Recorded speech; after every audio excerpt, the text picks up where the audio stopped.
There's a way the world labels you if you're not careful. You start answering to it like it's your name, not because it's true, but because it becomes familiar. One day you wake up and you realize you've been living as someone you don't even recognize. You look the same, but it doesn't feel like you. It feels like a version of you that learned how to survive, not how to live. Somewhere along the way, you picked up names that were never yours to begin with: strong, independent, the one who always holds it together.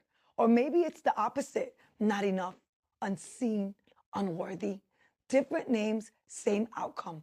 You start performing a version of yourself until you forget where that version ends and where you actually begin.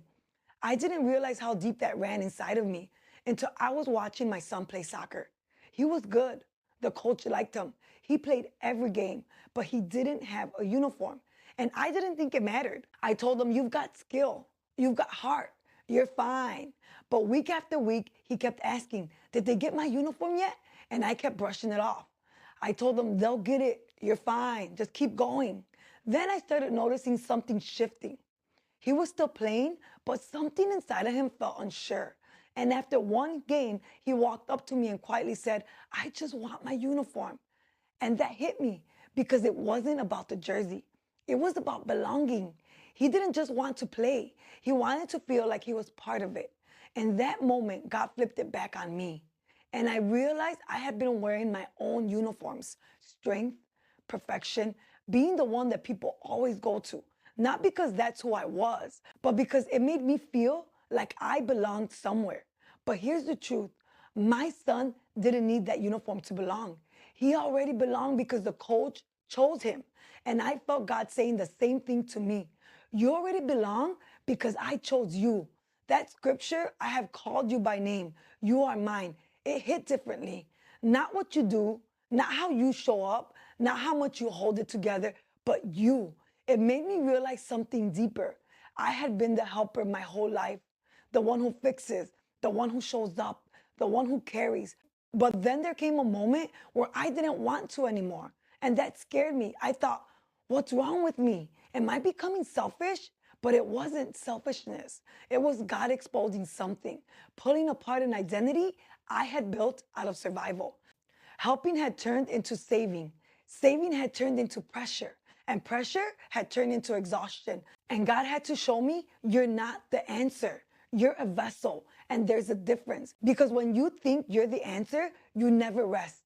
You keep proving. You keep showing up. You keep carrying what was never yours to carry. I realized I wasn't operating from identity. I was operating from performance. And both will drain you. One keeps you stuck, the other keeps you spinning. But neither one is who you actually are. You don't earn belonging. You don't perform your way into it. And you don't fix your way into it. You were created from it. Real healing doesn't start when you become someone new. It starts when you remember who you were before pain tried to rename you. And that moment when you hear God call you by your actual name, not the one survival gave you, not the one people gave you, but the one He gave you, that's when everything starts to shift. Because you were never the role, never the label, never the one holding everything together. You were always His. Before we go, we just want to say thank you. Thank you for being here. Thank you for watching. Thank you for trusting us enough to step in this process with you. From all of us at Trauma Uncovered, we're very grateful that you joined us, and we're honored to be able to walk this journey with you. If this space has already felt meaningful to you, we'd love for you to stay connected. You can subscribe to this channel so you don't miss any of our upcoming segments, and you can follow us on all of our social media pages. All of the links are in the descriptions and comment below. We will be sharing encouragement scriptures, the reflection questions from this week, and details about our lives conversations. We hope to see you soon.